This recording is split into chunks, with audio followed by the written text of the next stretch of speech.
Thank you so much for joining us for day 5 of the HS virtual for the HS Awareness Week virtual summit.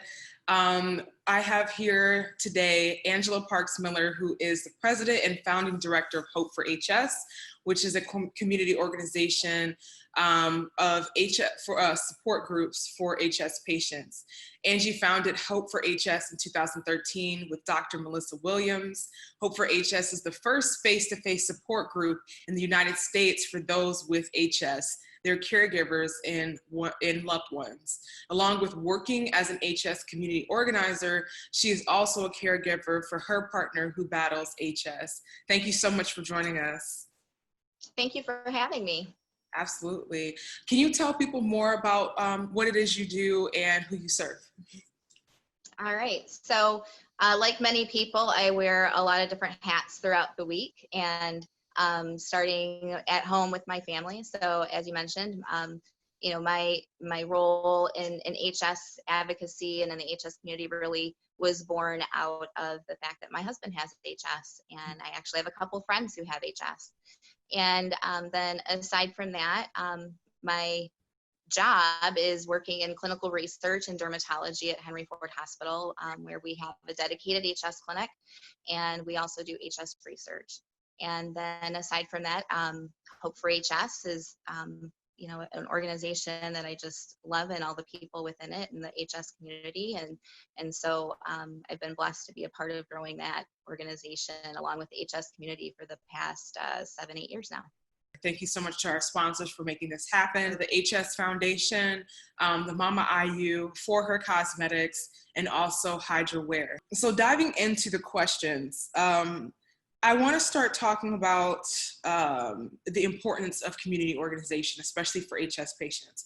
A lot of patients feel as though they're alone and isolated through this, the development of this condition. So can you speak to what you've seen as a director of a support group, how community organization has impacted patients? Well, I think there's a couple of ways. One is that I think there's never a replacement for having human interaction with people that are going through the same thing as you. And so in a support group setting, in a physical support group setting, you have the ability to have face-to-face interaction and really a different type of a connection than you can have online, where you can share your experiences, get validation for things that you're going through, and get support from someone who is really going to only understand you the same way because they're experiencing this, very similar things. I've seen so many things that have impacted the support group members that have attended where, a support group isn't necessarily going to change the outcome of your HS activity or how, your disease may be fluctuating, but it does sometimes give you a different perspective, and it can help from the mental health standpoint to maybe help improve your quality of life in that area. So I think it can help mitigate some of the challenges. Mm-hmm. Absolutely. And I've seen within the Facebook groups that I'm part of that people sort of share information about some of the diets, the medications, wound care regimens that they experience or experiment with. And so community organization can really help patients to get information that they might not get from, the doctor's office or from the medical field, especially if they don't have a doctor that specializes in HS. Right, absolutely. We often will see in the online support group, those are sharing experiences of what it's like to go through different types of procedures. And while your provider may be able to inform you, what you can expect from the actual standpoint of being in the office and going through the procedure, being able to hear an experience of somebody who's actually been through it in fine detail is a very different thing. And I think it's a very important thing. And so that is one thing that, whether it's online or in person, that the HS community has to offer to each other. Mm-hmm. So can we talk about sort of what the differences that you've seen between the online and in-person support group networks? I think it would be hard to describe in one or two words. But I think of the actual coming together, like physically, somebody being able to give each other a hug, you know, like a real touch points with other people in the community. The absolute personal and raw experiences that people have shared in person with each other are just so incredibly touching and brave that they're able to do that. And I've seen it in, although there's completely very many brave people that share their experiences online. It's the same way you can't get tone from an email and you can't get tone from a text message. Being able to have that in-person connection when you're sharing those experiences, I think is a very different experience. Mm-hmm. Absolutely. And if someone wanted to start their own support group, especially since you started one, you've been running one for 7 to 8 years now, since 2013, what would they do to sort of get HS patients together and maintain that momentum of just having that support group and expanding it? What advice would you have? Well, I can tell you what, you know, some of the things are that we've done, and the platform that Hope for HS has used is that, you know, one of the things that was very evident to us early on was the challenges in the relationship between the HS community and the medical community. And so with the platform that we have used, we have tried to bring those two elements together. And so for us, the platform that we've used is that we've worked in conjunction with medical centers to be able to provide a way for that interchange to occur. And so that also was another avenue for us to be able to alert the HS community that there were some support resources, because very early on, you know, you would be hard pressed to find online support groups or really anything resource-wise for HS. And so working with the medical community was a way in which they could, you know, provide that support to their patients, alerting them because they're seeing them in office or other areas to be able to bring them together. And so we've had some amazing centers that have really put a lot of time and effort into being able to be host facilities for our support groups.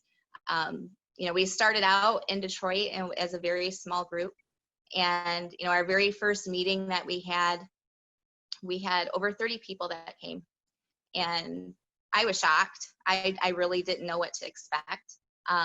You know, that's when I met Sandra, and who's just been an absolute pillar in our organization and the HS community.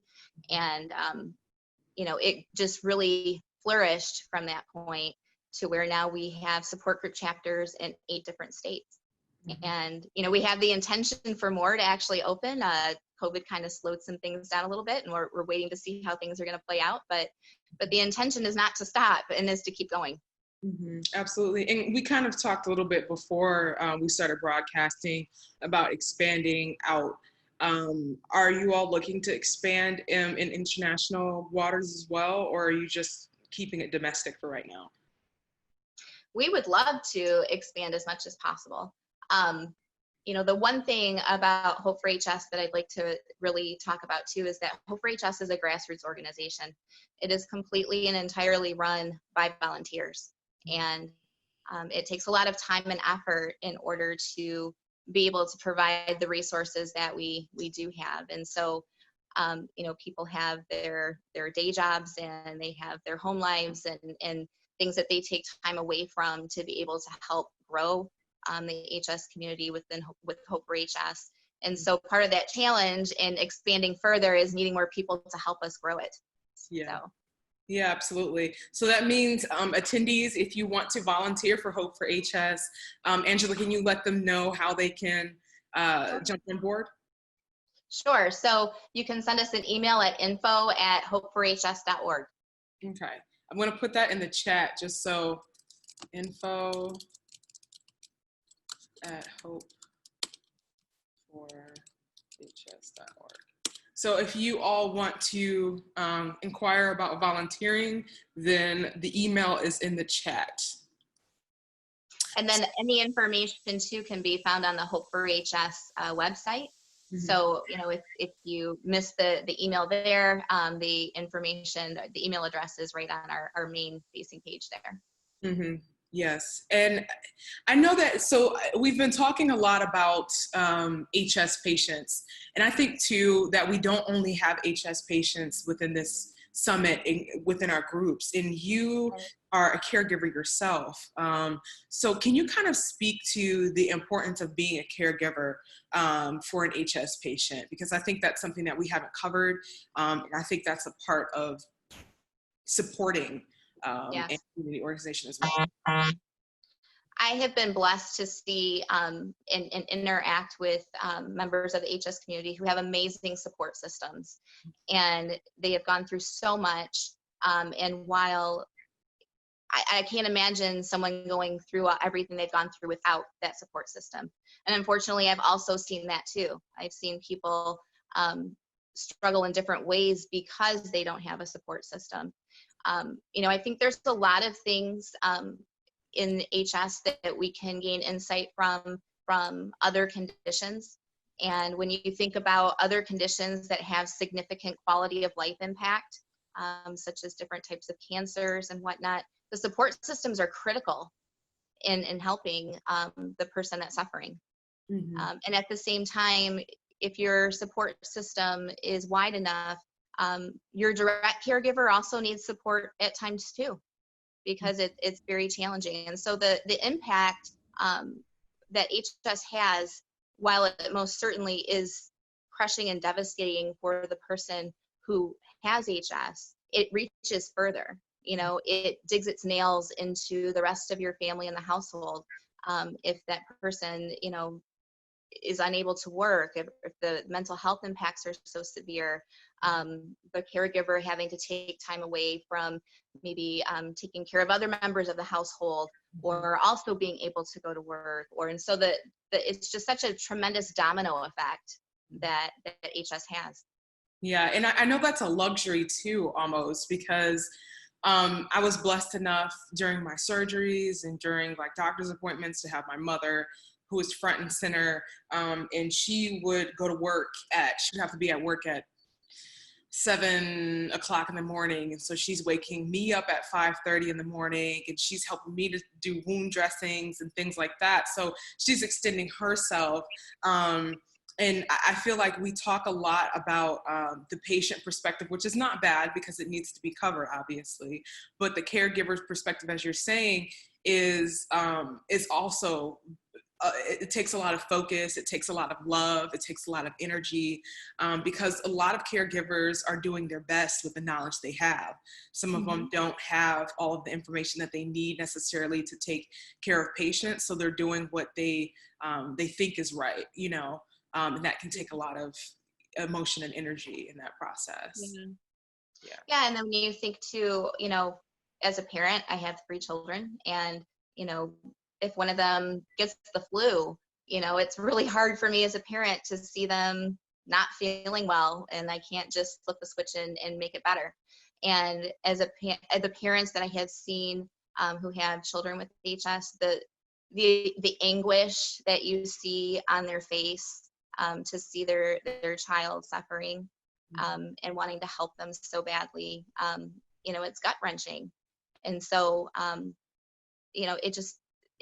HS just digs its nails into everyone that it surrounds, when somebody that you care about has it. What are some ways that you've had to step in for your own partner, if ones that in ways that you're comfortable with sharing while they've been experiencing HS, that have kind of opened your eyes to the magnitude of this condition, personally for you not having it? Yeah, so I'm fortunate that because I work in a dermatology clinic and I work very closely with Dr. Hamzavi, my husband has had excellent care since the time that we realized it was HS. So, I've worked in the medical field for well over 20 years, and I've worked in a variety of different areas of medicine.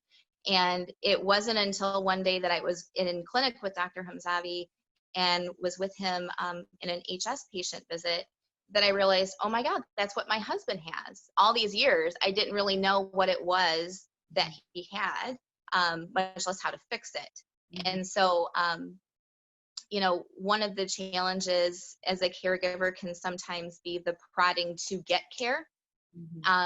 You know, my husband would not want to go to the doctor unless his arm was falling off. And even then I'd probably have a hard time getting him to go too. So, having to make that push sometimes from an HS perspective is a challenge. And then, my husband, unfortunately, when he turned 40 years old, he had a heart attack. And we know that there is an increased risk of, heart issues in people with HS.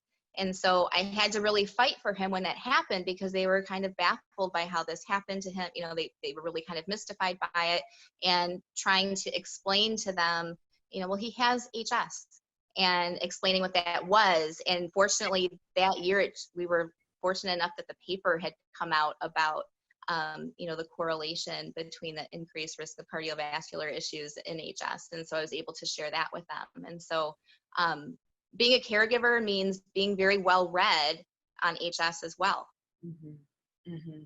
And because I know that when you go into the office, the doctor's office, sometimes we're in so much pain that we don't remember to ask questions that are pertinent for us when in the office. Or I know I've had instances where I really wish I had my parents with me, because physicians haven't treated me the best, but I didn't have the emotional energy to say anything about it, because I'm sitting here bloody on a table.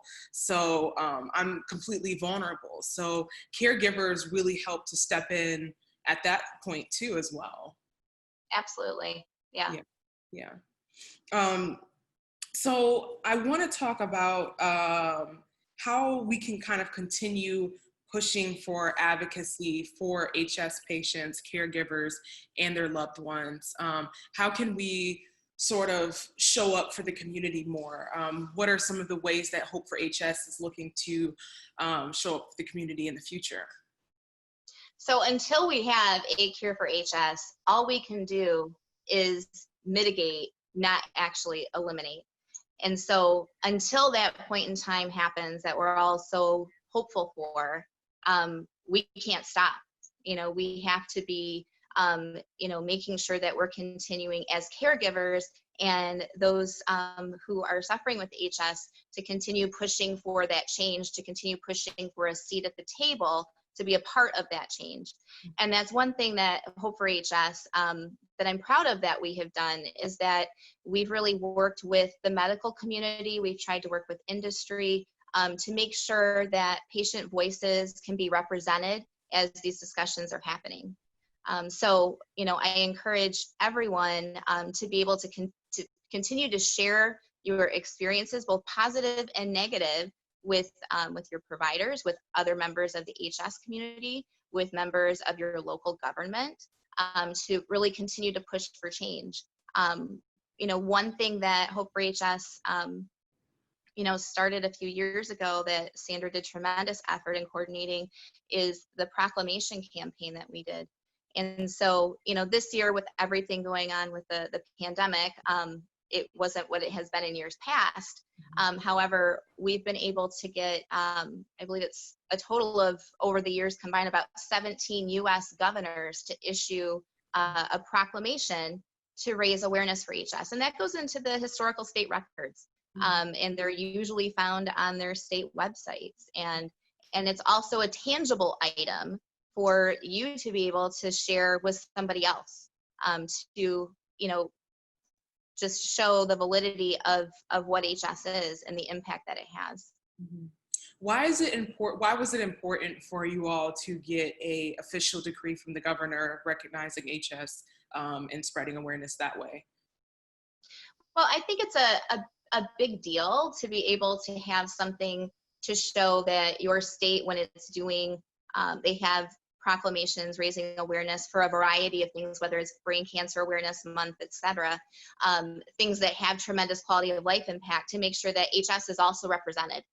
And so, I think it was very important for us to do that. And I think it's also a way in which the community feels like it's able to have another avenue for a voice, You know, every person who took in the application for that proclamation had to read the words hidradenitis suppurativa. They had to read what the characteristics of HS is. They had to read the, you know, the number of people maybe that were listed in there that are approximately affected.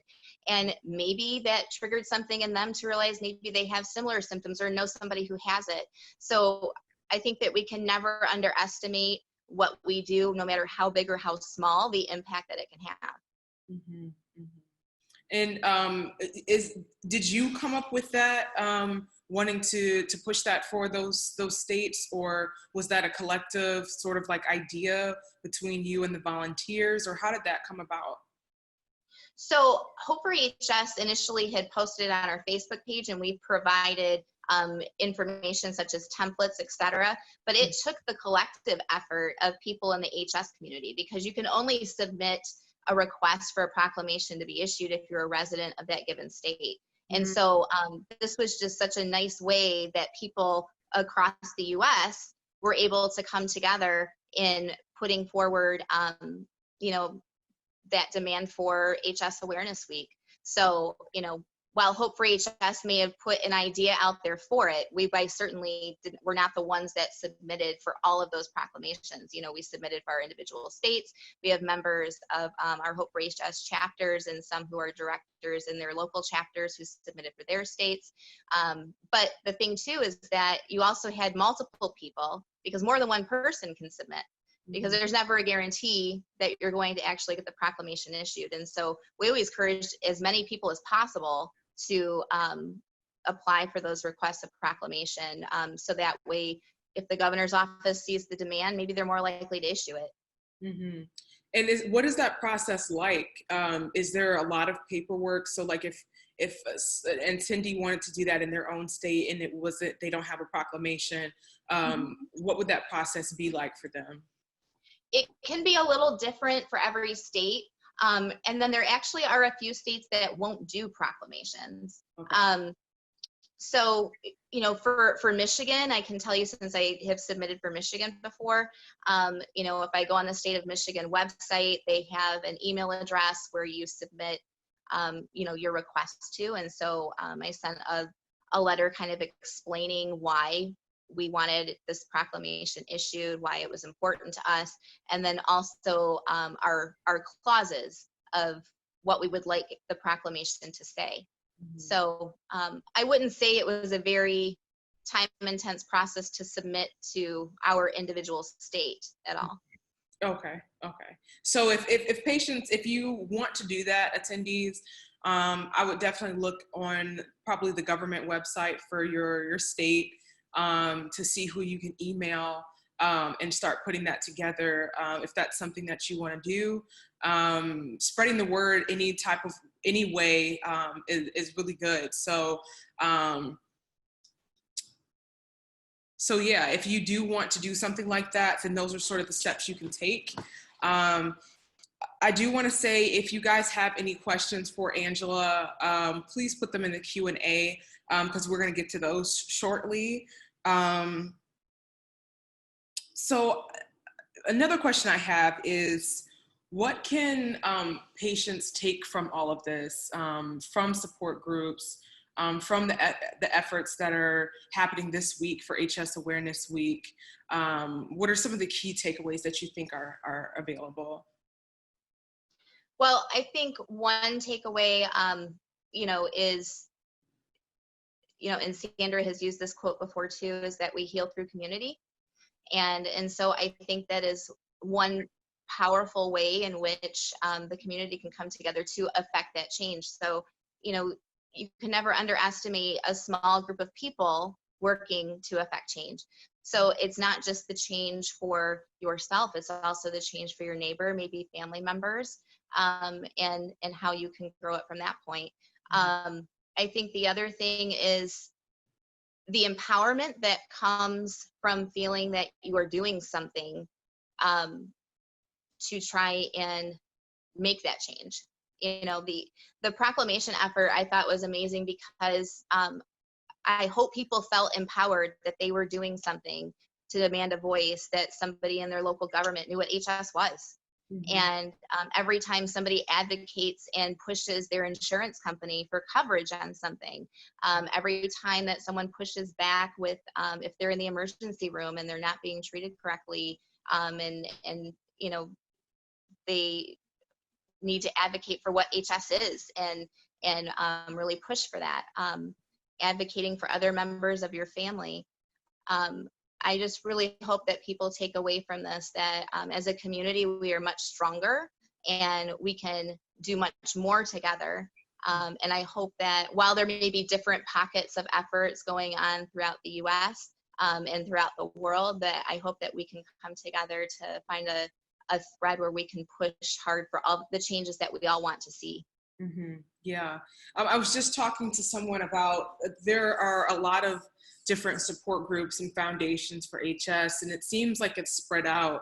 But I mean, I would love to see an umbrella of just like all of these support groups and networks coming together, because there are so as many, even though there are a lot of support groups and foundations, it seems like there isn't enough of people who know about these different groups. It doesn't span as far as we would like it to. Do you think that that would help to sort of spread the message? I think it would be great to have, there have been discussions that we've had with people internationally from other patient organizations about trying to create that umbrella type group. And so, I think that would be a wonderful thing to have, one large patient organization. I think it's also important that people can, you know, be entities in the sense that people can work on different areas, and, have access in different ways too, so. Absolutely. Before we got on here, we were talking about the Hope for HS sponsoring 50 attendees for the symposium, the virtual symposium that's coming up for HS. Can you talk a little bit more about that? Yeah, so, like I said before, Hope for HS is a grassroots organization.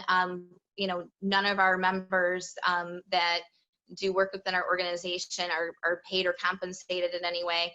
And our organization, whether it's starting new chapters or, in funding those startups, is completely supported by voluntary donations. And all of the money that we do get, we put back into the HS community. So one of the things that we're very happy to share today is the fact that Hope for HS is going to sponsor 50 patient registrations for the virtual SHSA meeting that will take place in October this year. And can you talk a little bit more about what patients will get at that symposium and through the sponsorship with Hope for HS? So Hope for HS will basically be covering the registration fee, so there wouldn't be out-of-pocket costs for that attendee. The decision was just recently made to take the symposium from being an in-person conference to being a virtual conference, and so some of the details of how things are going to work are still being worked out at the moment.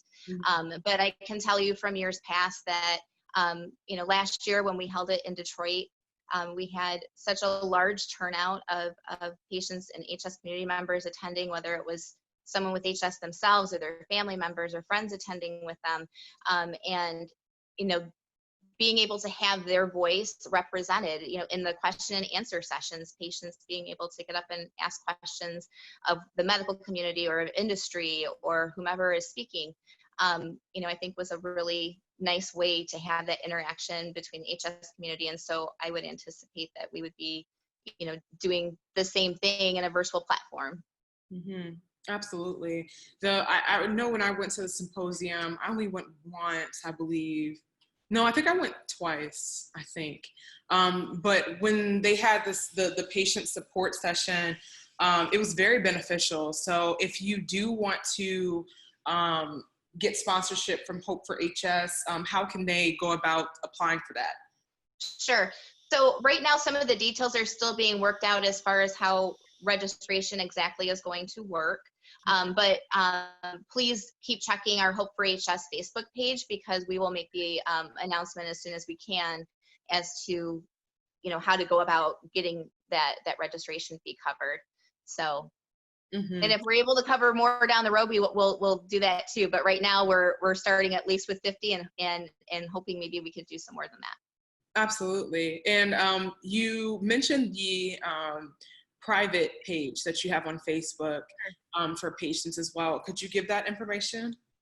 Sure. So Hope for HS via Facebook has two different areas. So we have our main public facing Facebook page, and then where you can find all of the public information about maybe different events or, for example, information about this, the events that you've had this week have been posted there. And then we have the support group aspect, which is a closed group within Facebook. So if you're on Facebook and you search Hope for HS -private, that's a closed Facebook group. You would encounter a few screening questions. We do our best to try and make sure that that is a group that is, those of the HS community only. And so you would be able to talk freely with patients in the HS community there, sharing experiences, whether it was for a surgical procedure, a diet, a medication, et cetera. Mm-hmm, mm-hmm. And I think that's even more important for people who don't have access to a specialist. That is not, I wouldn't say that's a supplement for it. I would still try to find someone that can help you in the medical field directly, but it is a good resource to hear from patients, because as you're experimenting with different treatments, wound care options and things like that, you just want to make sure that you're doing what's right for your body, because as we're finding in the HS community, a lot of things are tailored to each patient. So everybody's body composition is different. So what works for one person doesn't necessarily work for the other. So I'd be very careful about that, but also be open to hearing about and trying the different practices that other HS patients are putting into place so that they can live their lives and manage HS on an everyday too. Yeah, definitely. HS is not a one-size-fits-all disease. And so what works for one person doesn't necessarily work for another. And so it's very important that people share experiences with each other and also share those experiences back with the medical community too. Mm-hmm, absolutely. I want to dive into some of these questions that we have in the Q&A. If you all have any questions for Angela regarding community organization, I do want to mention she is not a physician, so she will not be able to answer any medical related questions. However, anything to do with community organization, being a caregiver, I'm pretty sure she'd be open to answering. Yeah. Okay, perfect. So the first question is there are certain avenues I would like to try and research, but my dermatologist won't approve, such as vitamin C infusion. Says there's not enough data. I'm guessing this individual is asking what they could possibly do. Is that something that you could speak to? If it's more related specific to a treatment plan with a provider, I would probably not be able to answer that question directly. Unfortunately, I'm sorry. Okay, no worries. Maybe you can, LG Tribute Empire, maybe you can email me that question and we'll see if we can get it to one of our providers, to possibly Dr. Hamzavi. We have Rhonda's email on our Instagram page. He told us if you want to get in touch with him, you can use her email address. And so if you want to ask that question to Dr. Hamzavi, then please feel free to go to our Instagram page at mygoldliningdoc, and you can email her so that your question can be answered. Another question is, I'd actually like to see a HS patient specialist who understands the pain and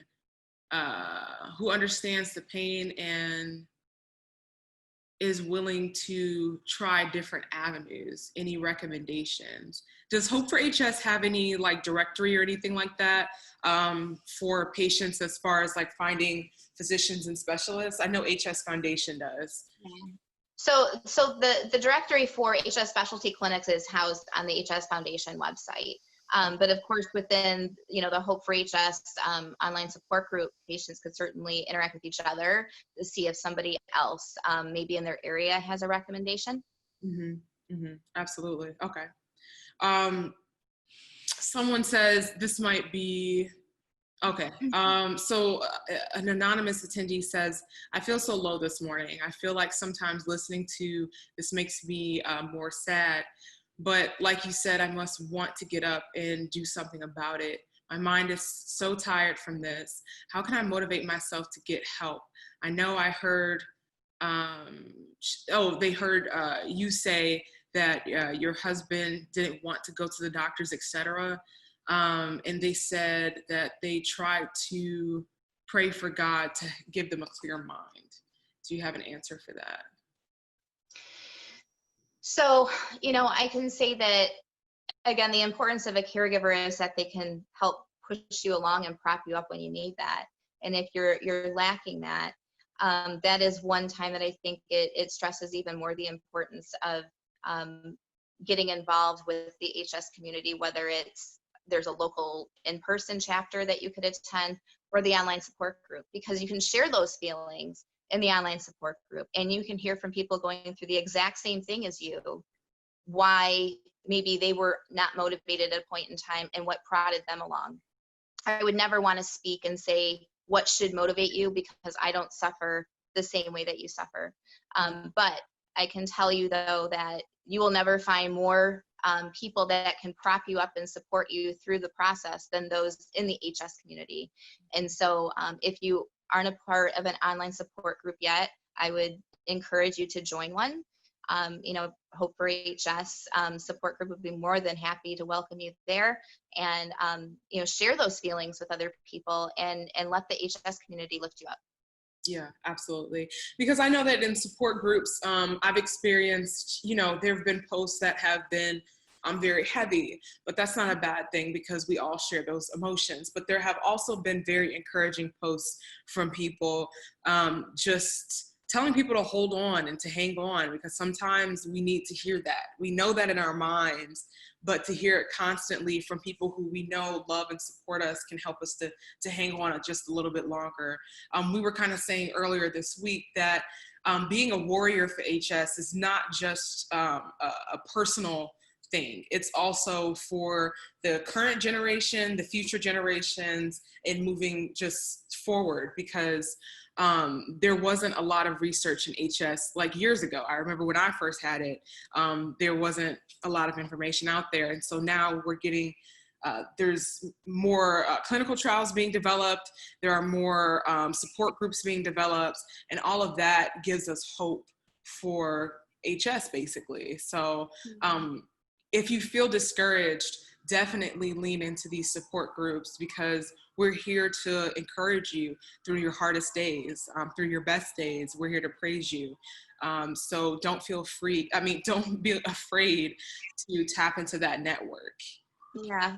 And that's one thing too that I think is important to mention, that I know I've mentioned at our support group meetings before, is that when you are doing well, when you maybe are going through a period of time where your HS is being managed well, and maybe also that you're a caregiver and that patient's HS is being managed well, don't forget about the support groups, because there is somebody else there who is still having those worst moments that you talk about, that still needs somebody to lift them up and to know that they can have a better day, and to help someone bring them along there. So I think that's one thing that I would love to stress about the importance of support groups and about the HS community, is that when you're doing well, bring everybody with you.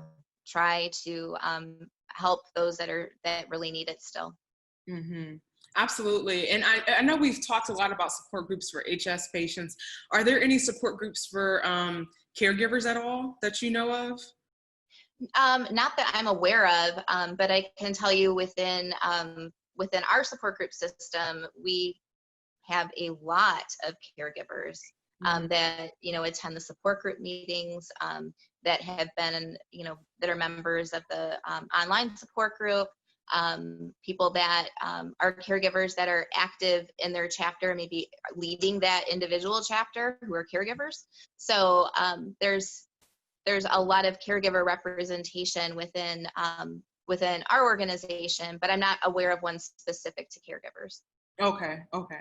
I do want to get into another question, but this question is more of like physician related. So what I'm going to do, the question is, what is the latest innovation and techniques that they could possibly mention to their doctor to try to help them through the management of their condition?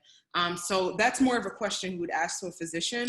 So what I'm going to do is write Rhonda's email here again, just for you all to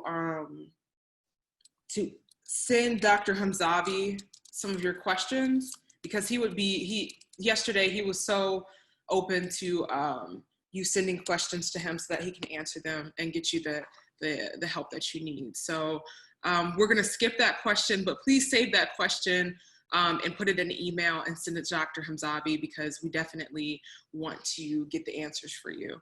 Another anonymous attendee says, is there a way we as a community can address and educate our medical professionals on HS, more importantly, emergency room personnel that may often misdiagnose and not have a dermatologist on hand? I would love to be a part of something that could at least, at the very least hand out pamphlets that would help them recognize stages more easily from other afflictions. So I can tell you that, the HS Foundation has done a tremendous amount of effort to try to educate the medical community as much as possible.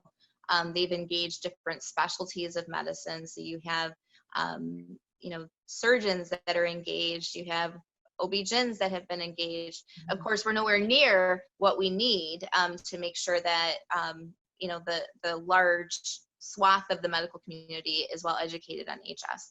So, one thing, while I can't answer medical specific questions, the one thing I do want to share, and is a way that people, even right now, if you were to go to your physician's office, is that the HS Foundation published the North American guidelines on the treatment of HS, which is in 2 different parts, and that is it's a public document, an open access document, I should say, so people can access that medical journal and the article itself, so they can actually print those off and they could share that tangibly with a member of the medical community.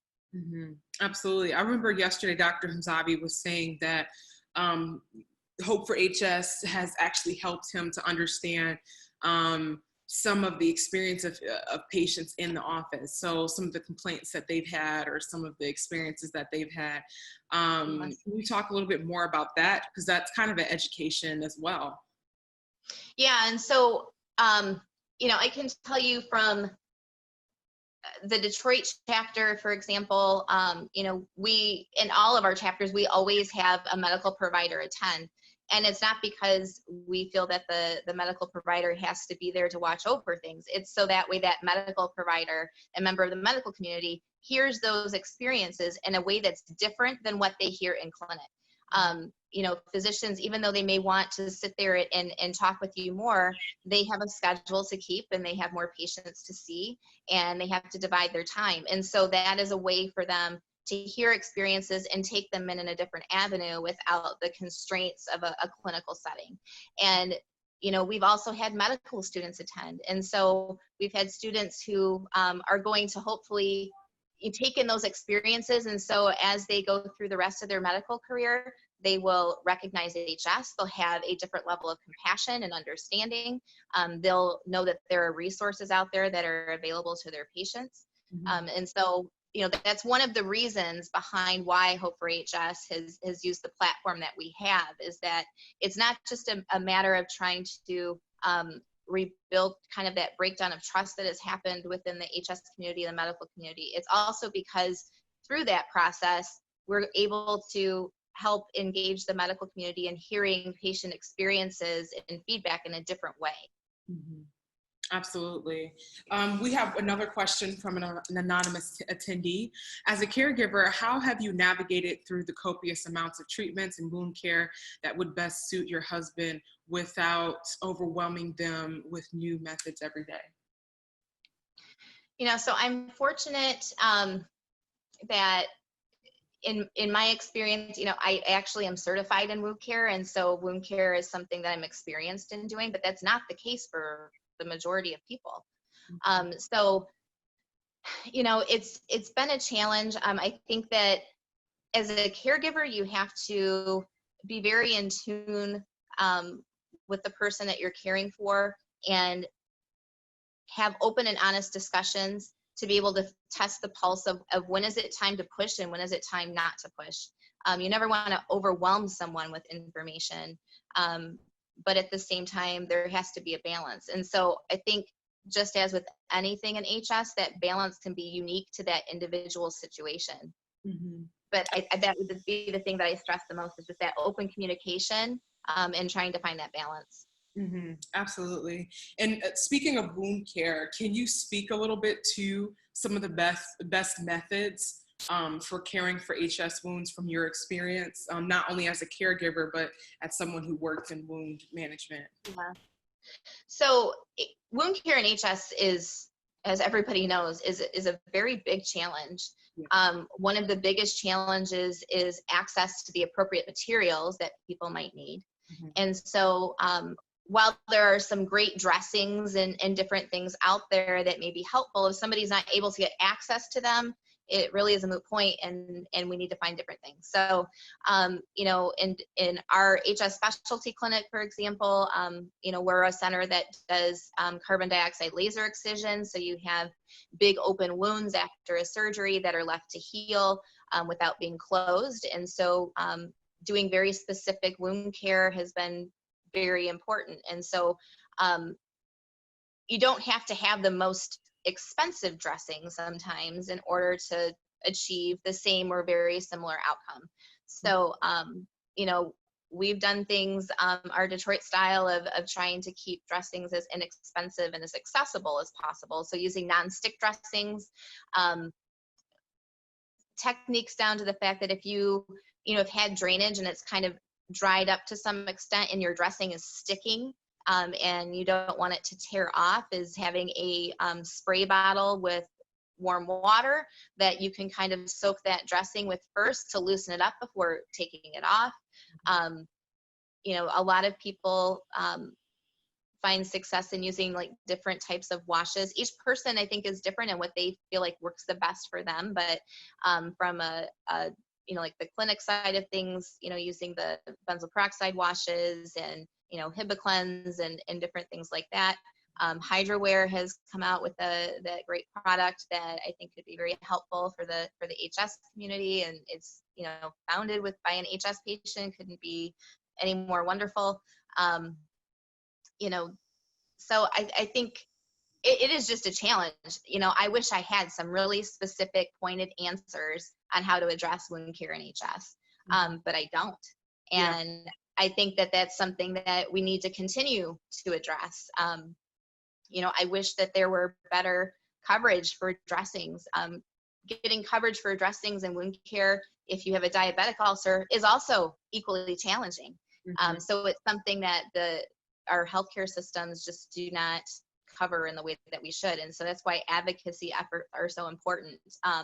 One of the things that Hope for HS did is that we, in the state of Michigan, submitted a public comment on the state of Michigan Medicaid formulary. And so we were able to state that we felt some of the requirements that they had for a given medication were not fair. They were burdensome. They were not requirements that were equal for that medication and other medical conditions. Mm-hmm. And so we were able to get some of those criteria lifted. But it didn't have to be, Sandra and I submitted that letter, but it didn't have to be just us, like from an organization. You can do that as an individual person. Mm-hmm. You can fight your insurance company for better coverage, and working with your medical provider to do the same. But yeah, we were talking about that with Dr. Hamzavi yesterday, as far as like surgery options are concerned. I know that here I've inquired about some surgery for the remaining of my HS, and I've had instances where I have to come $10,000 out of pocket. So I know that's very burdensome for patients. So if you need to push your insurance company, is there like a support network for that, just for writing the correct like grievances or anything like that that you know of that patients can tap into? Because I know that's a whole process and it can seem foreign for people who don't know how to do that. Yeah, and I can tell you that in other areas of my work that I do outside of HS, insurance issues are incredibly challenging because there are so many different plans, even through the same company. And so, you know, honestly, looking at the back of your insurance card and calling that the number on the back is a starting point. And you know, just being able to get somebody on the phone to tell them what you're looking for to get to that next step. And then looking at the individual insurance company's website and seeing if they most also, I believe, have a section where you can file grievances and complaints. So that would be another place to look to. Absolutely. One more, there's another question from Sheila T. I've had no need or desire to have Instagram at this time in my life. Can you please provide assistance without requiring an Instagram account? Is this, Sheila, are you asking for Hope for HS, My Gold Lining, or can you put in the chat specifically which group you're looking to get connected with? Because both Hope for HS and My Gold Lining Doc are on Facebook, if you have access, and then they also have a website as well. So if you don't have a social media, then you can go to the website for hopeforhs.org, right? Right. And you can engage that way. Do you guys have like a support network that is housed on the website as far as like virtually, or no? Do you have it just through Facebook? It's through Facebook. Yes. Okay. Mm-hmm. So yeah, if you, unfortunately, the support group networks are through social media. So if you don't have Instagram and you have Facebook, that would be a great way to get connected. If not, you can just go to the Hope for HS website as well. Another attendee says, for HS Week, I compiled a bunch of dressing posts from the FB group, from the Facebook group, and posted them anonymously on my Instagram for HS Awareness Week. I got a lot of responses. I thought it was powerful to show how significantly debilitating this can be to mental health. The post can be hard to read, but it reminds you your pain is valid. I think that's very true. Like we said a few days ago or yesterday, patients, you know, regardless of whether it's stage 1 or stage 3, the burden of HS is real, and the pain is the same. I feel like even if you only have one boil or you have several, the pain is still. So yeah, it's very important. Thank you for posting that on your page. If you want to let other individuals in this session know how they can get access to that information, or even if you want to email me privately, I'll put my email address in the chat so that you can give me that information and I can send it out to our group if you're open to that, because, you know, that's a great resource for patients. So thank you for that comment. Another question, are there any support groups for those contemplating suicide or know someone who has because of this disease? I know that's a heavy thing within the HS community, is the mental health and suicidal ideation. Can you speak to that? So there's not a group specific to, you know, suicidal ideation and HS. However, you know, we have shared, and I would encourage anyone having feelings like that, you can reach out to the suicide hotline, you know, going to your nearest emergency room, talking to family and friends, reaching out to other members of the HS community. You know, the suicide rates in HS are just completely devastating and not acceptable, and that's why, you know, developing more and more resources and coming together as a community is so critical. Absolutely. And yeah, you want to make sure that you reach out to who can actually help you, like professionals. Therapy has been a game changer for me personally. Being able to speak to someone other than my parents about what I'm going through, because oftentimes, I don't know if other patients and attendees feel like this, but I know that I feel burdensome sometimes with what I'm dealing with, because it's heavy, it's a lot, it's something that we think about and deal with 24/7. So it's always great to have a professional outside of your family, outside of your friends, outside of your loved ones, to give you objectivity, and can encourage you to take steps every day to get your life back or to empower yourself. While we can't cure the disease right now, or the chronic condition right now, there are ways to manage it so that you can live a normal life. You know, throughout my whole experience with this condition, I had stage 3, and I was still going to school. I was still traveling. I was still going to grad school, doing all these different things, and it was difficult. I had moments where I broke down on the phone with my parents. There were moments where I've had by myself that I've broken down. But when you have a therapist, you can get some of those important tools that you can use when moments like that happen and you don't have somebody available. Because I know suicide seems like it's an option, but it really, you deserve to see a cure. You deserve to get to the point where you can have relief from this condition. So if you were to commit suicide, you wouldn't be able to see that hope for yourself. So if you have any issues with that, please, like Angie said, was contact the suicide helpline, and then also try to find a therapist in your area so that you can speak to them, because unloading helps. And then also, I want to encourage people to tap into art as well. For me, art has been huge. That's the only way that I've been able to express myself, because it's very hard for me to articulate sometimes how I'm feeling with HS. So if there's any artistic practices like singing or writing music or painting, drawing, writing poetry, writing short stories, novels, things like that, please tap into those methods and chronicle your pain and chronicle how you're feeling. While it's not going to take all of the burden away, it will help to sort of alleviate some of that, and just to keep, to put that trauma someplace else other than stuck inside of you, you know. And like I said, you deserve to see a cure. So please make sure that you can get the help that you need if you are experiencing that. Another question is, as a caregiver, have you found any products that you almost feel are magical in terms of the results when used? I think that they're probably speaking to like wound management for HS or anything like that. Magical, no. I wish. Yeah. I wish I could find something magical.